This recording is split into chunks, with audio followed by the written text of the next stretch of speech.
ग्राम संसार कार्यक्रम सुनने वाले हमारे सभी भाई बहनों को राम राम।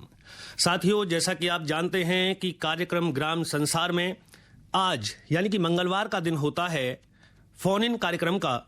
और भाई हम बात करते हैं, जब फोन इन कार्यक्रम की बात आती है तो प्रायोजित कार्यक्रम गन्ने की पाठशाला के विषय में हमारे सभी किसानों को भी इंतजार होता है, क्योंकि इस समय हमारे सभी भाई बहन लगे हुए हैं जो कृषि कर रहे हैं, जो खेती की में अपना गन्ने की बिजाई करते हैं या कृषि करते हैं। तो ये बहुत उचित समय है और लगातार हमारे सभी भाई बहन खेतों में जिनके जल्दी भाई खाली हो गए हैं वो अगेती गन्ने की बिजाई कर चुके हैं, कुछ कर रहे हैं।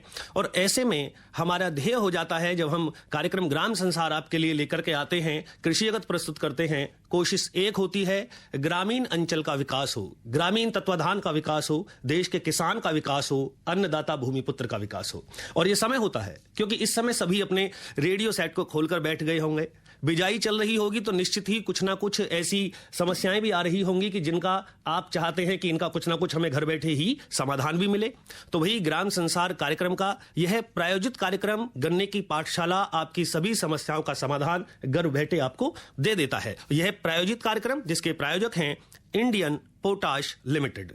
रिमझिम बौछारों से हरियाली है छाई, लिक्विड नैनो यूरिया से खुशियां है आई, पत्तों पर होता सीधा छिड़काव, फसलों को मिलता पूरा पोषण, पत्तों पर होता सीधा छिड़काव, शक्ति से भरे छोटे कण, मिट्टी हवा पानी को भी नुकसान नहीं, खाद के खर्चे में भी अब होगी कमी, नैनो टेक्नोलॉजी है ऐसा आविष्कार, इस लिक्विड से मिलती भरपूर पैदावार। नैनो यूरिया की आधा लीटर बोतल किसान की एक बोरी यूरिया की जरूरत को पूरा करेगी।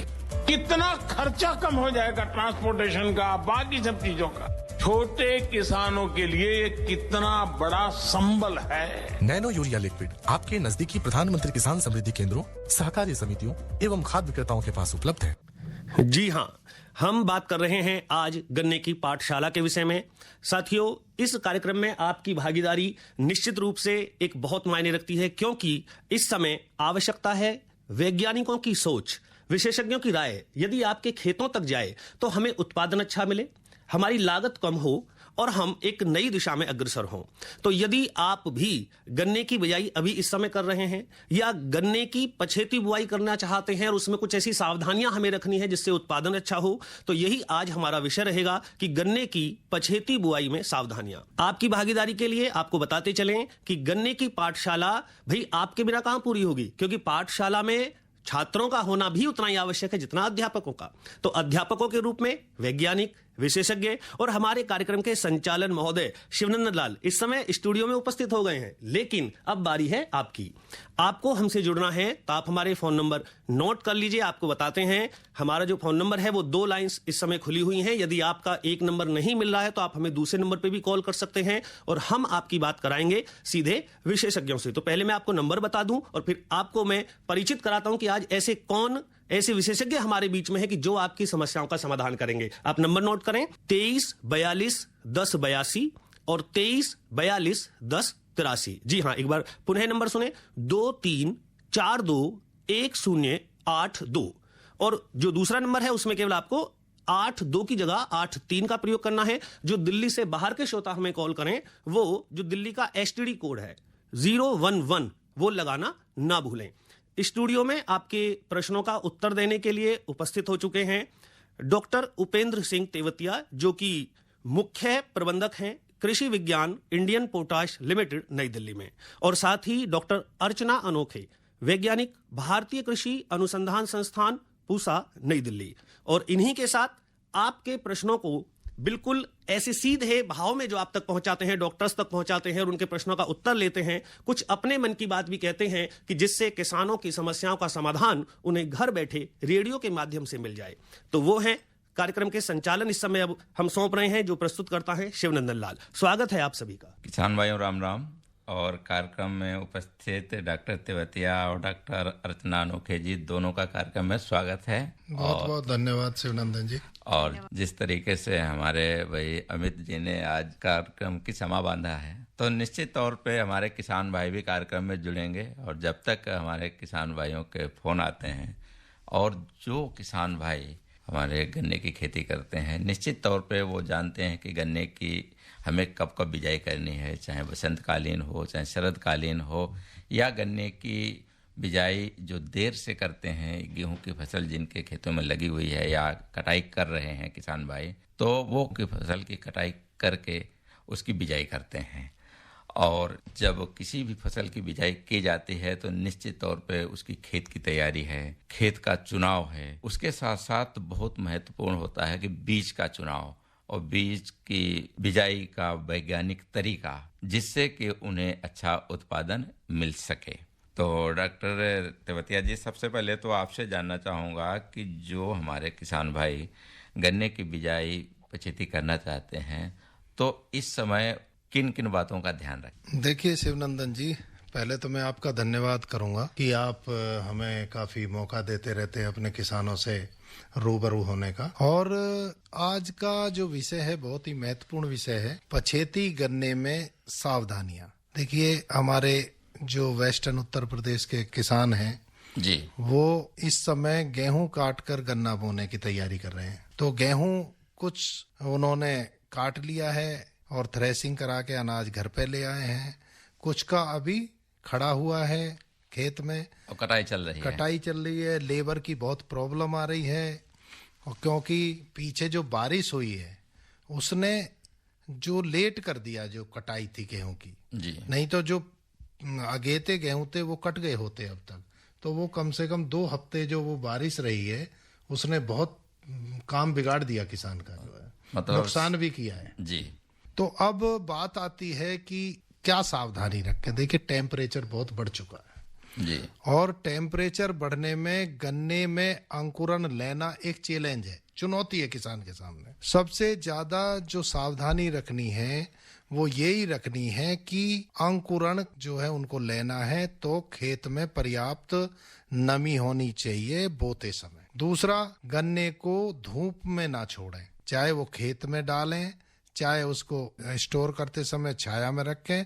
और जैसे ही देखिए, या तो सुबह सुबह बुआई करी और उसको तुरंत मिट्टी से ढक दीजिए, और अगर खेत में नमी नहीं है तो कूड़ों में पानी छोड़ दीजिए। उससे क्या होगा, थोड़ा सा साइड बाय साइड से मिट्टी उसके ऊपर जम जाएगी गन्ने के, और पानी की भी उसकी नमी की पूर्ति हो जाएगी। और गन्ने को या फिर शाम के समय बोई। कहने का मतलब है कि गन्ने को धूप से बचाना, एक तो सबसे सावधानी रखनी है जी। दूसरा, जो काटने और बोने का जो समय है, ऐसा नहीं है कि बहुत पहले काट दें और उसे बोने में देर हो जाए। तो इस समय टेम्परेचर बहुत ज्यादा है, उसको जल्दी से जल्दी बोएं काटने के बाद। तीसरी बात यह है कि अगर गन्ना दूर से आ रहा है, आप कहीं से मंगा रहे हैं ट्रांसपोर्ट करके, कोई नई वैरायटी ला रहे हैं, तो उसको उसमें थोड़ा पानी के छींटे मारते रहें, और जो गन्ना ला के डालें उसको छाया में डालें और उसके ऊपर कुछ ढक दें और हल्के हल्के पानी के छींटे मारें उसमें।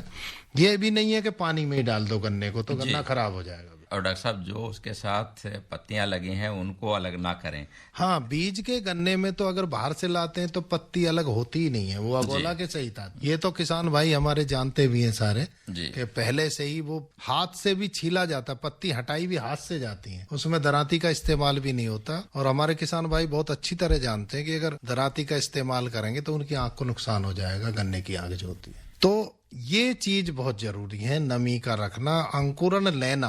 देखिए, अगर सेट से गन्ना बोया जाता है डायरेक्ट खेत में, तो आंकड़े ये बताते हैं कि 50% ही उसमें अंकुरण होता है। और अगर उसमें नमी ना हुई और ज्यादा टेम्परेचर की वजह से गन्ना सूख गया तो और भी कम हो जाएगा। तो फिर किसान को बड़ा दुख होगा जब अंकुरण नहीं होगा, कहीं कहीं अंकुरण दिखाई देगा तो उसको बड़ी निराशा होगी।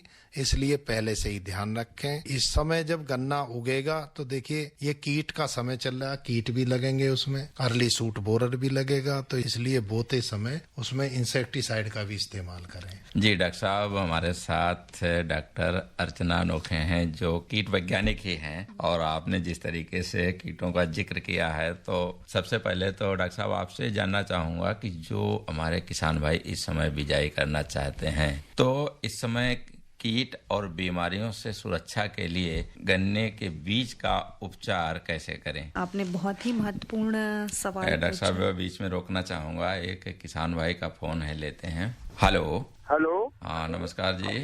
नमस्कार जी, मेरा नाम ब्रजपाल है जी, जिला सहारनपुर, गांव रामसावड़ा, यूपी से है जी। जी ब्रजपाल जी, क्या सवाल है आपका? सवाल ये है सर, जो गन्ने के ऊपर रिजल्ट गिर सकेगी या फोरोडोन?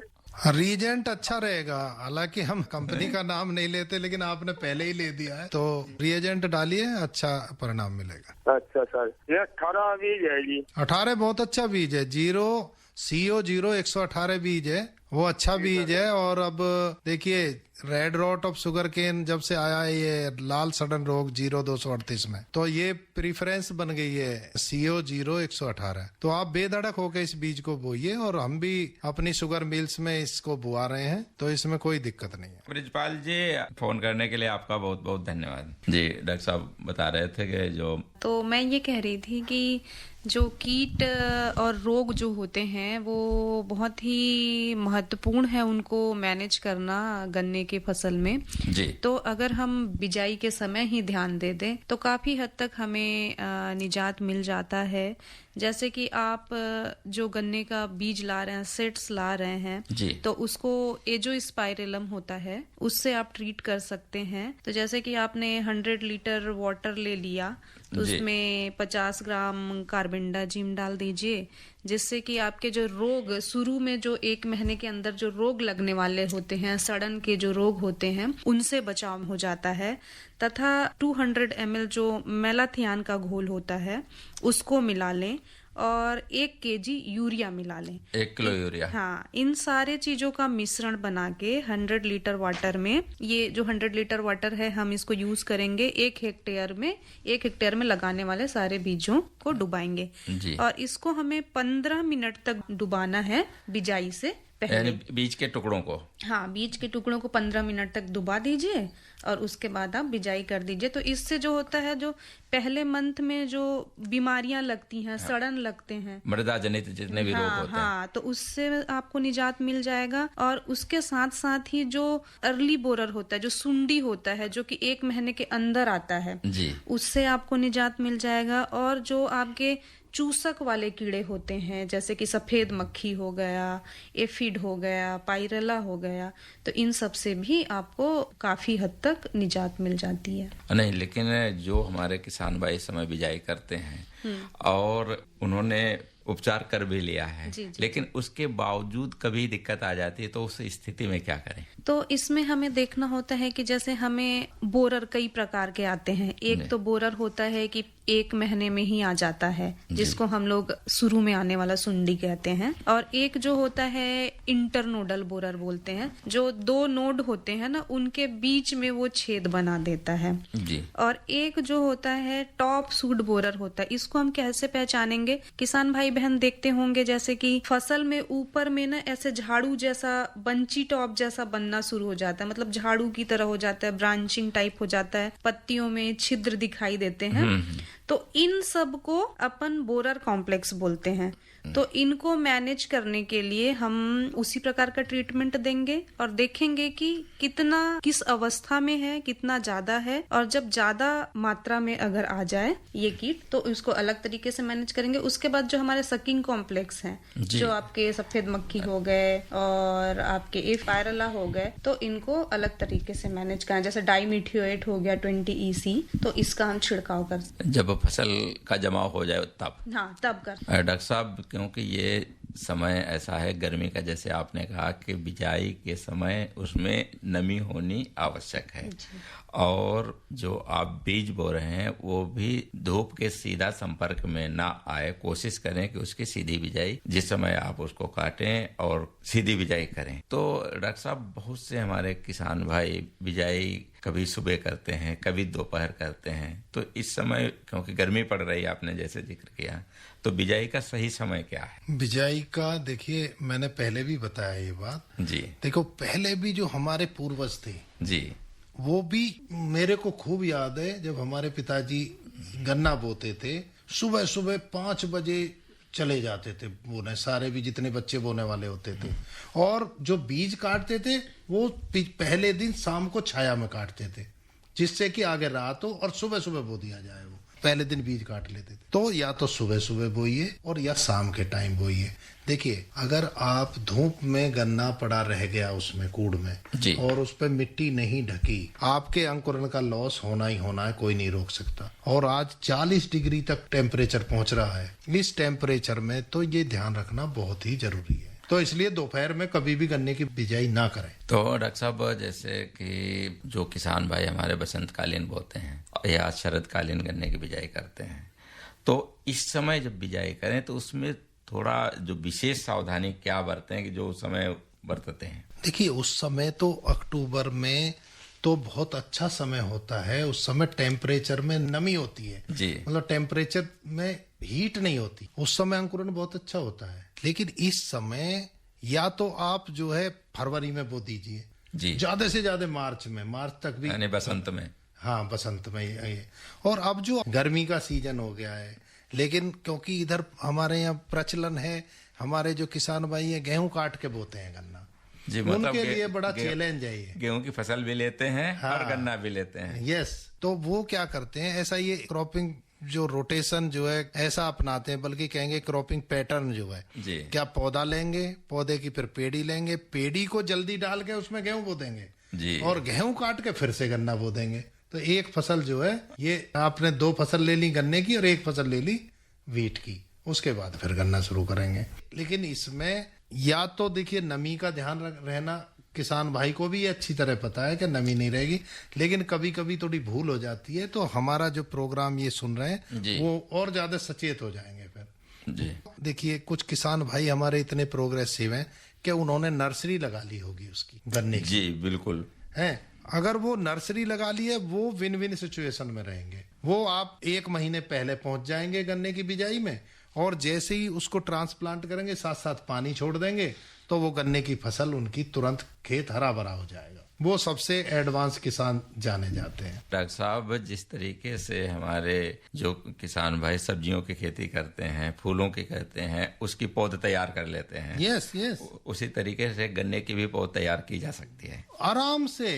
देखिए, मैं एक किसान का बेटा हूँ, मैं खुद अपने फार्म पे मैं पूरा का पूरा गन्ना मैं नर्सरी उगा के बोता हूँ, और उसमें रेज बेड बनाइए जो 1 मीटर चौड़ी हो, 6 इंच के ऊंचाई हो उसकी रेज बेड की। उस पे आप 1 आंख की बड्स बो दीजिए, और कुछ नहीं करने का, ना ट्रे में लगाने की जरूरत है, ना आपको कप में लगाने की जरूरत है, कुछ नहीं। सीधा खेत में अच्छी तरह खाद मिलाइए, अच्छी तरह जुताई कीजिए, तैयारी कीजिए। रेज बेड पर 1-1 आंख की जो आप बड लगा दीजिए, ऊपर से थोड़ी सी मिट्टी डाल दीजिए, पानी देते रहिए। मैं तो ये कहता हूँ 9-10 दिन में तो 6-6 इंच की हो जाती है। ये मेरा खुद का अनुभव है। तो डॉक्टर साहब, हमारे जो किसान भाई हैं उनकी तरफ से हमारा सवाल है। हाँ, बताइए। कि जो किसान भाई अभी गेहूं की कटाई कर रहे हैं, उन्हें लगता है कि अभी हमें हफ्ता 10 दिन या 15 दिन लग जाएंगे गन्ने की बिजाई के लिए, तो क्या वो इस समय इसकी नर्सरी तैयार कर सकते हैं? बिल्कुल कर सकते हैं। देखिए, 10 दिन एडवांस पहुंच जाएंगे ये। अगर 10 दिन बाद में करेंगे और टेम्परेचर ज्यादा हो जाएगा और अंकुरण कम होने की संभावना बढ़ जाएगी। दूसरी बात ये होती है, अगर आप बिजाई के समय पानी भी लगा दें, आज 2-3 दिन में फिर सूख जाता है वो। आप लगातार पानी कब तक लगाएंगे? ऊपर जो है वो कड़ी परत बन जाती है, वो उसमें जो दरारें आ जाती हैं, उसमें नीचे तक हवा पहुंचती है। ये गर्मियों में बड़ी प्रॉब्लम होती है। जी डॉक्टर साहब, एक किसान भाई का फोन लेते हैं। जी जी, हेलो। हेलो, नमस्कार सर। हाँ नमस्कार जी। सर, मैं ललित कुमार बात कर रहा हूँ, जनपद बुलंदशहर, उत्तर प्रदेश से। जी ललित जी। सर, हम ये जानना चाहते हैं, जो सर हम गन्ने की 38 की बिजाई कर रहे हैं अब। जी। तो सर सूखे में हमने जो है बोना चाह रहे हैं। हम सूखे में मतलब पहले जुताई करके बाद में इसमें पानी करें। तो सर ये जानना चाह रहे हैं कि जो ग्रीष्मकालीन जो गन्ने की बिजाई है अब जो हम कर रहे हैं जी, सर सुबह के समय सही रहेगी या शाम के समय, किस समय करना उचित रहेगा? जी, हमें लगता है कि आपने रेडियो सेट देर से खोला है। हम इसी पे डिस्कस कर रहे थे। तो डॉक्टर तेवतिया जी, आप देखिए ललित जी, पहले तो मैं आपको ये सलाह देना चाहूंगा कि जो लाल सड़न रोग है 0238 में आ चुका है, तो आजकल सभी मिलें और सब ये कह रहे हैं कि भाई इसको ना बो के दूसरी अच्छी वैरायटी सेलेक्ट करें। जैसे CO 0118 है, अगर आपको जो अत्यंत नई वैरायटी है 15023, 13235, 14201 ये नहीं मिल पा रही हैं, तो आप 0118 बो सकते हैं। फिर भी अगर आप पे बीज का इंतजाम नहीं और मजबूरी है, आप 0238 ही बो रहे हैं और आप सूखे में बोना चाहते हैं, तो देखिए आप बुआई या तो शाम के समय कीजिए और या अर्ली मॉर्निंग कीजिए। देखिए आप पहले से खेती करते होंगे, मुझे तो याद है हमारे फादर, हमारे पिताजी बहुत सुबह सुबह 4:30-5 बजे गन्ना बोना शुरू हो जाता था और शाम के समय आफ्टरनून में 4 बजे के बाद काटते थे, रात तक पूरे गन्ने को काट लेते थे और सुबह बोते थे। वो लोग भी ये जानते थे कि गन्ने में धूप नहीं लगनी चाहिए और विशेषकर कटने के बाद तो बिल्कुल नहीं लगनी चाहिए, ठीक है ना। तो आप या तो सुबह सुबह बोइए, गन्ना आप शाम को काट लीजिए छाया में। वो भी ये नहीं है कि पहले दिन सुबह को काट लें, शाम को काटिए, चाहे देर रात तक काटिए और सुबह सुबह बुआ दीजिए उसको। सर हमने अब ये पेड़ी 38 हो रही है, अब पेड़ी लगेगी इस वक्त, तो सर इसमें थोड़ा सा कीड़ा की समस्या भी कहीं कहीं नजर आती है। ये सफेद पत्ती है सर इसमें खेत में हमारे में। सफेद पत्ती है या सफेद कीड़ा है? सफेद पत्ती नजर आती है सर, सफेद सफेद जो है चित्तीदार। अच्छा, पत्तियां चित्तीदार हो रही हैं, सफेद सफेद सफेद की हो रही है सर। हाँ, तो आपने अपने खेत में घूम के देखा है कोई कीड़ा तो नहीं है? सर ये जो कोत है, कोत तो कहीं कहीं सूखी हुई नजर आ रही है सर। हाँ ठीक है, समझ गया। देखिए इसको कहते हैं अर्ली सूट बोरर, मतलब अगेती तना छेदक, ठीक है। ये अप्रैल में ही आता है, इसको सलाई भी कहते हैं किसान की भाषा में। ये कोत जब आप जिसमें होगा अफेक्टेड, कोत खींचेंगे तो वो सीधे के सीधे ऐसे खिंच आएगा और नीचे काला काला गला हुआ होगा। अगर उसमें देखेंगे तो एक उसमें पतली सी सूंडी होगी, अगर उसमें देखोगे आप, ठीक है। हो सकता है जब आप खींचे तो वो नीचे रह जाए। अगर पूरे पौधे को उसको खोलेंगे तो उसमें एक सफेद सफेद लगभग 1 इंच की आप सूंडी मिलेगी, पतली सी। तो ये जो है, इसके लिए देखिए आप जो दवा आती है एक क्लोर एंट्री नीलीप्रोल, ठीक है, उसको जो है डाल दीजिए, उसकी ड्रेंचिंग कीजिए कूड़ों में। अच्छा पेड़ी है तो आप इसका ग्रेनुलर भी आता है, आप ग्रेनुलर फॉर्म में भी इसको डाल सकते हैं, तो उससे आपको इससे निजात मिल जाएगी और इसे घबराने की बिल्कुल जरूरत नहीं है। आप देखिए ज्यादा हो रहे हैं तो इसको डालिए, क्योंकि ये एक थ्रेशोल्ड वैल्यू होती है। ये भी नहीं होना चाहिए कि खेत में एक पौधा दिखाई दिया और तुरंत दवाई लगा दी पूरी। आप उसमें जो है सावधानी पूर्वक दवा का इस्तेमाल कीजिए, क्योंकि ज्यादा दवा का इस्तेमाल करने पे भी उनमें रेजिस्टेंस पैदा हो जाता है और अगली बार फिर उतनी दवा डालने से उसका इलाज नहीं होता है। ठीक है ललित जी, फोन करने के लिए आपका बहुत बहुत धन्यवाद। डॉक्टर अर्चना कुछ जोड़ना चाहेंगी इसमें? हाँ सर ने बहुत अच्छी जानकारी दी कि हमें अगर उसकी ज़्यादा मात्रा अगर आ गई है, बहुत सारे पौधों में अगर वो सुंडी लग गई है, तो क्लोरेंट्रानिलीप्रोल आप डाल सकते हैं। और जैसे कि मल्चिंग होता है, ट्रेस मल्चिंग जो आप करते हैं, तो वो भी 10 से 15 सेंटीमीटर थिकनेस का लगा देंगे। जैसे कि अब तो आप बो चुके हैं, बिजाई कर चुके हैं, तो अगर प्लांटिंग बिजाई के 3 दिन बाद अगर करें तो इससे हमें छुटकारा मिल जाता है। डॉक्टर साहब इनके बिजाई का पेड़ी है उसमें दिक्कत है, तो ठीक है, इनको डॉक्टर साहब ने पूरा जवाब दे दिया है और निश्चित तौर पे इनको अपनी समस्या का समाधान मिल जाएगा और डॉक्टर साहब कार्यक्रम हमारा जारी रहेगा। रिमझिम बौछारों से हरियाली है छाई, लिक्विड नैनो यूरिया से खुशियां है आई, पत्तों पर होता सीधा छिड़काव, फसलों को मिलता पूरा पोषण, पत्तों पर होता सीधा छिड़काव, शक्ति से भरे छोटे कण, मिट्टी हवा पानी को भी नुकसान नहीं, खाद के खर्चे में भी अब होगी कमी, नैनो टेक्नोलॉजी है आविष्कार, इस लिक्विड से मिलती भरपूर पैदावार। नैनो यूरिया की आधा लीटर बोतल किसान की एक बोरी यूरिया की जरूरत को पूरा करेगी। कितना खर्चा कम हो जाएगा ट्रांसपोर्टेशन का, बाकी सब चीजों का। छोटे किसानों के लिए ये कितना बड़ा संबल है। नैनो यूरिया लिक्विड आपके नजदीकी प्रधानमंत्री किसान समृद्धि केंद्रों, सहकारी समितियों एवं खाद्य विक्रेताओं के पास उपलब्ध है। खेतों में जब पॉली हेलाइट डाली जाएगी, आवश्यक तत्वों की कमी दूर हो जाएगी, मिट्टी की उर्वरता इससे बढ़ती जाएगी।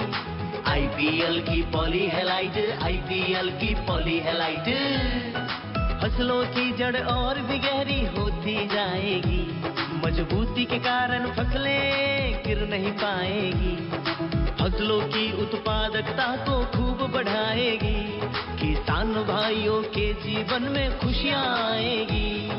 आईपीएल की पॉली हेलाइट, आईपीएल की पॉली हेलाइट मिट्टी की उर्वरता एवं फसल उत्पादन में अद्भुत वृद्धि के लिए प्रसिद्ध बहुपोषक प्राकृतिक उर्वरक आईपीएल की पॉली हेलाइट समझदार किसानों की पहली पसंद। आईपीएल की पॉली हेलाइट। तो साथियों, गन्ने की पाठशाला में पुनः स्वागत है आपका और आप हमारे साथ जुड़े हैं इस फोन इन कार्यक्रम में गन्ने की पछेती बुआई में सावधानियां।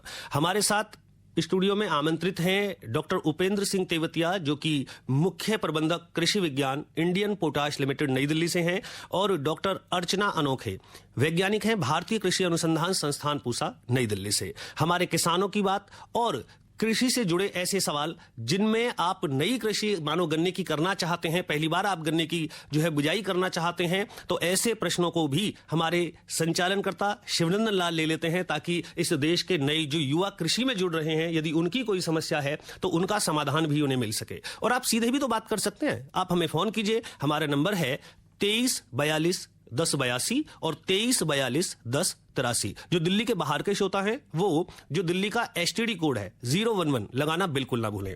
आइए आपको लेके चलते हैं अपने विशेषज्ञों के पास।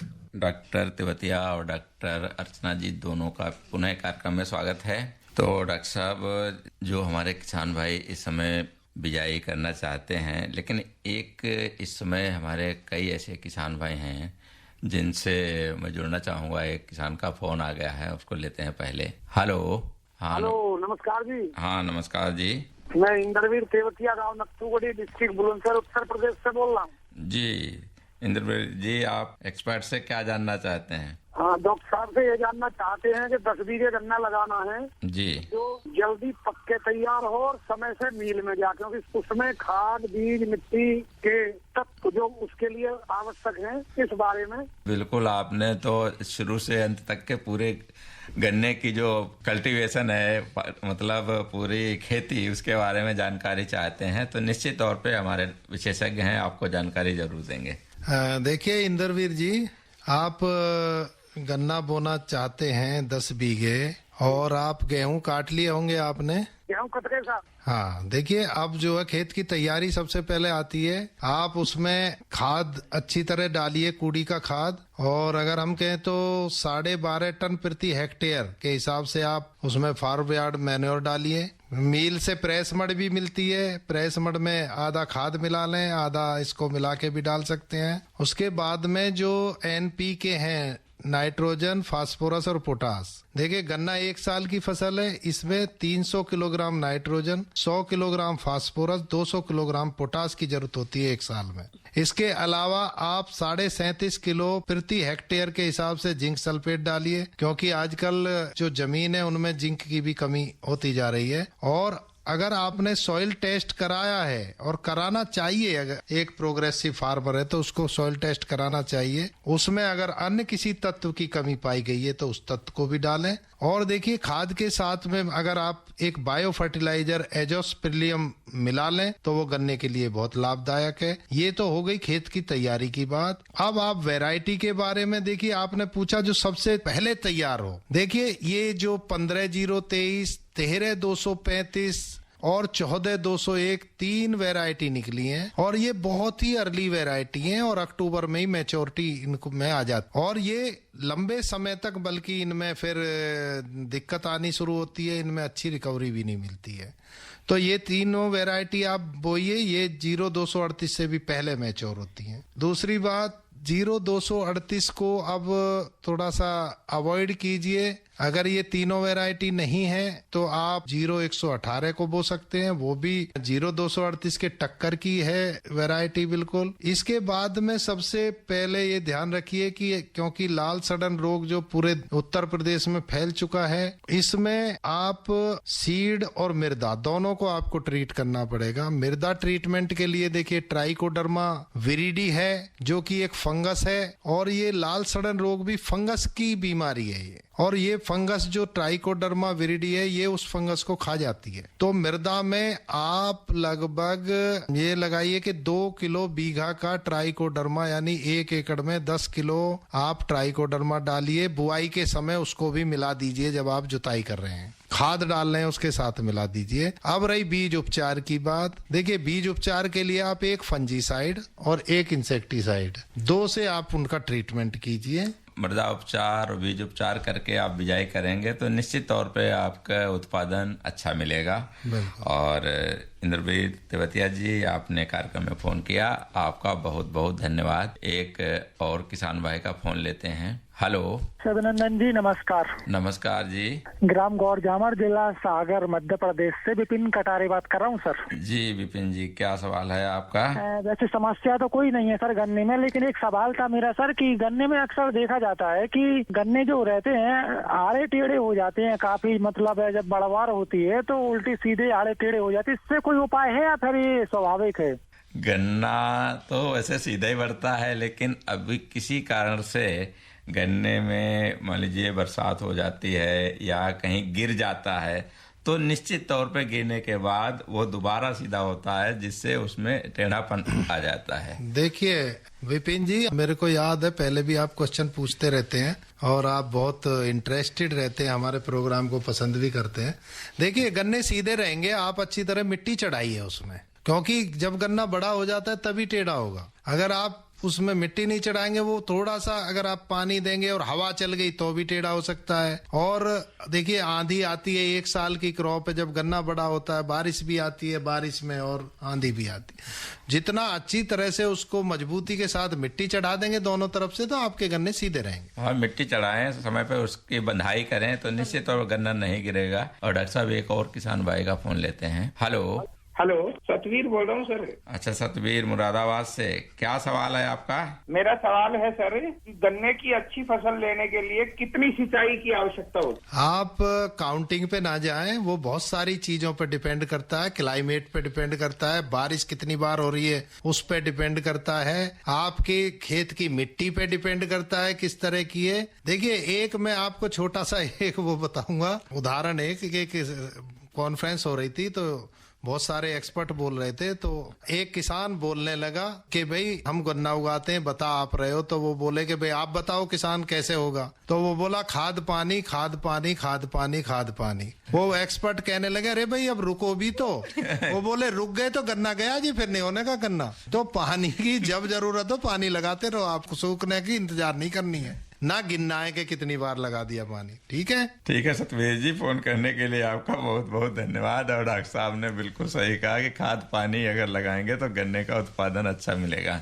और डॉक्टर साहब कुछ किसान भाइयों की इस समय शिकायत आ रही है कि उनके गन्ने में पायरेला रोग की शिकायत है, जो गन्ना लगा हुआ है, तो उसके लिए क्या उपचार कर सकते हैं? डॉक्टर अर्चना आप बताना चाहेंगे? ये जो पायरेला है ये एक प्रकार का चूसक इंसेक्ट है, जिसका जो वयस्क और शिशु जो होते हैं वो दोनों रस चूसते हैं गन्ने से और उसको नुकसान पहुंचाते हैं। तो हमें सबसे पहले तो किसी भी कीट को बचाव करने के लिए उसे सही तरीके से पहचानना बहुत जरूरी है, क्योंकि जब तक हम अपने दुश्मन को जानेंगे नहीं उसका कैसे निजात करेंगे, ये तो एक जनरल कॉन्सेप्ट होता है। तो इसमें आप पायरेला एक लंबी मक्खी होती, येलो कलर की होती है, पीली कलर की, जिसके पीछे धागे जैसा लगा होता है। जो शिशु अवस्था होता है उसमें धागे की तरह लगा होता है, और जो वयस्क होता है वो आप दोनों पंख ऐसे नीचे दबे हुए दिखेंगे, तो आप आसानी से उसे पहचान जाएंगे। और जब ये बहुत मात्रा में बढ़ जाते हैं तो जो पत्तियां होती हैं वो चिपचिपी सी लिसलिसी सी हो जाती हैं, और जो आपके गन्ने हैं क्या होता है कि उसमें पत्तियां जो येलो होने लगती हैं, और एक सूटी मोल्ड होता है, ब्लैक कलर का कवक होता है, फंगस होता है, उसकी ग्रोथ होने लगती है। साहब एक किसान भाई का फोन लेते हैं जी। हेलो। हाँ जी, मैं शामली से बोल रहा हूँ, दीपम सिंह। एक जानवर है जी जो ईंट बोते हैं जी, वो काटी को काट देता है, उसको ठे बोलते हैं, उसके कांटे होते हैं, उसका कोई जानवर है कि जिस तरीके से किसी फसल को काटता है, चूहा है या कोई और भी जानवर है? हाँ जी, हाँ जी, जैसे बिल्ली जैसा जानवर है। अच्छा, बिल्ली जैसा जानवर है। वो कहीं बिज्जू की बात तो नहीं कर रहे हैं आप? बिल्ली जैसी होती है, वो आवाज भी उसकी बच्चे जैसी होती है। प्रैक्टिकल इलाज तो मैं बता रहा हूँ कि आप जो उसकी फेंसिंग वगैरह करें उसमें, और फेंसिंग में जो तार लगाते हैं उसके लगभग 1 फुट या 2 फुट तक जाली ऐसी लगाएं जो वो ना लग पाए। और डॉक्टर हमारी अर्चना अनोखे जी हैं, वो कुछ बताएंगी इसके बारे में। जैसे कि एक नीम का NSK मिलता है, नीम वाली जो दवाई होती है, आप उसे अगर छिड़क देंगे तो जो उसका टेस्ट है ना वो कड़वा सा हो जाता है, तो वो एक प्रकार से डिटरेंट का काम करता है। मतलब एक आख खा लिया उसके बाद उसकी खाने की इच्छा नहीं होती है, तो वो भी उससे भी आप बचाव कर सकते हैं। वो नीम की क्या दवाई? वो NSK के नाम से आता है, नीम सीड कर्नल एक्सट्रैक्ट के नाम से आता है, जिसका 5% है या 10% है। आप उसमें डुबा के या उसको स्प्रे कर दे तो उससे वो उसका स्वाद, किसी भी चीज का स्वाद बिगड़ जाता है तो नहीं खाते हैं ना, तो इसी प्रकार से वो भी कम खाएगा। फोन करने के लिए आपका बहुत बहुत धन्यवाद। ऐसा है कि देखो, गन्ने में इस तरीके की दवाई को छिड़क के उसको कम किया जा सकता है, लेकिन इससे ज्यादा फर्क नहीं पड़ेगा। डॉक्टर साहब, आप कुछ कहना चाहेंगे? डॉक्टर साहब तो एंटोमोलॉजी के हैं जी, तो उन्होंने शायद हो सकता है कि ये तजर्बा किया हो जी। लेकिन क्या है कि मैंने जो हमारे लौकी, घिया और ये होते हैं, इनको गिलहरी काट देती थी जी, तो मैंने ये सोच के मिर्च का और अदरक का उस पे वो किया, तो उस पे कोई फर्क ही नहीं पड़ा। वो क्या पता है उसको मिर्च लगती भी है या नहीं लगती है, वो मिर्च भी खा जाते हैं डॉक्टर। तो मैं इस बारे में कुछ कह नहीं सकता, लेकिन मैंने अपने खेतों पे परमानेंट इलाज कर रखा, फेंसिंग करके, और उसके 2 फीट तक जाली लगा रखी, तो ना उसमें गीदड़ घुस सकते हैं, ना उसमें सेह घुस सकती है, ना सुअर घुस सकते हैं, और ना वो बिज्जू, जो एक बिल्ली वाला बिज्जू भी होता है लेकिन उस पर कांटे नहीं होते जी, तो वो भी घुस जाता है। तो ये सब तरीका है इसको कंट्रोल करने जी। डॉक्टर साहब, एक किसान भाई का फोन लेते हैं। हेलो। नमस्कार जी। जी नमस्कार, ये विशेषज्ञों से आपके ये जानकारी चाहिए थी। मैं मैत्रेयी बोल रही हूँ गाजियाबाद से। जी मैत्रेयी जी, हाँ, कार्यक्रम में आपका स्वागत है। ये पछेती गन्ने की कौन सी ऐसी किस्म बोई जाए जिसमें कीट कम लगे और लागत जितनी हो उसके हिसाब से उत्पादन हमें मिल सके? बताना चाहूंगा इसके बारे में। देखिए, red rot of sugarcane से जो रेजिस्टेंट वैरायटी हैं ये 2 हैं, 15023 और 14201। 0118 इसमें स्मट नहीं लगता, स्मट रेजिस्टेंट है ये। 15235 ये भी स्मट रेजिस्टेंट है जी। तो ये कुछ ऐसी वैरायटी हैं, लेकिन जैसा आप कह रही हैं कोई कीट और रोग कम लगे, उसके लिए हमको और भी अन्य कल्चरल प्रैक्टिसेस अपनानी पड़ेंगी। जैसा कि आप जानते होंगे, पौधे में संतुलित उर्वरक उपयोग करें, दवाई की जो है उतनी ही मात्रा दें जितनी जरूरत है, ज्यादा देंगे तो वो कीड़े रेजिस्टेंट हो जाएंगे और ज्यादा लगने लगेंगे। और पोषण भरपूर दें उसको, पानी और खाद दें, उसकी जो पॉपुलेशन की डेंसिटी वो उचित रखें, उसको ज्यादा बढ़ाए ना, यूरिया की ज्यादा मात्रा ना दें उसमें। और पोटास, फास्फोरस, पोटास देखो स्ट्रेंथन करता है उसको, हाँ, हार्डी बनाता है, संतुलित मात्रा में होनी चाहिए। बिल्कुल, क्योंकि देखते हैं आप कमजोर। इसका कारण ये तो नहीं है कि अधिकता जो सिंचाई की हो जाती है, कभी कभी इसकी वजह से भी कीट ज्यादा प्रकोप कीटों का हो जाता है। देखिए, गन्ने में अब हर समय पानी भरे रखेंगे तो फसल ही आपकी फिर हो जाएगी, लेकिन गन्ने में पानी का ऐसा प्रभाव नहीं पड़ता है। अब जब उसको जरूरत हो पानी दीजिए उसको, और ज्यादा तो पानी इन धान वगैरह इनमें ही लगाते हैं, गन्ने में तो ज्यादा क्या, जब जरूरत हो वो सूखने लगा हो तभी आप पानी लगा दें, उससे नहीं होगा कुछ। ठीक है मैत्रेयी जी, फोन करने के लिए आपका बहुत बहुत धन्यवाद।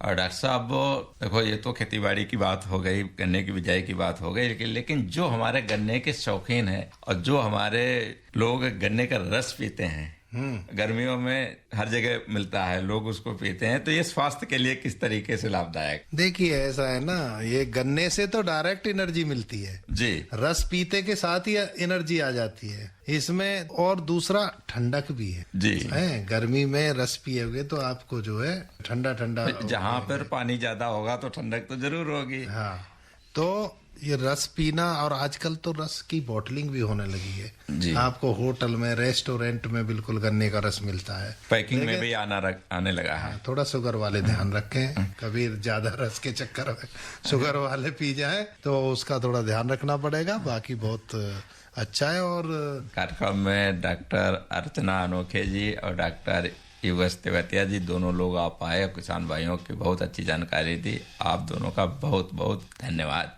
आपका भी धन्यवाद शिवानंद। तो साथियों, ये थी आज की गन्ने की पाठशाला। वास्तव में जब हमारे किसान भाइयों तक ऐसी जानकारियां पहुंचती हैं जो विशेषज्ञ पहुंचाते हैं तो लाभ सुनिश्चित हो जाता है। प्रायोजित कार्यक्रम गन्ने की पाठशाला, जिसके प्रायोजक हैं इंडियन पोटाश लिमिटेड। खेतों में जब पॉलीहेलाइट डाली जाएगी, आवश्यक तत्वों की कमी दूर हो जाएगी, मिट्टी की उर्वरता इससे बढ़ती जाएगी।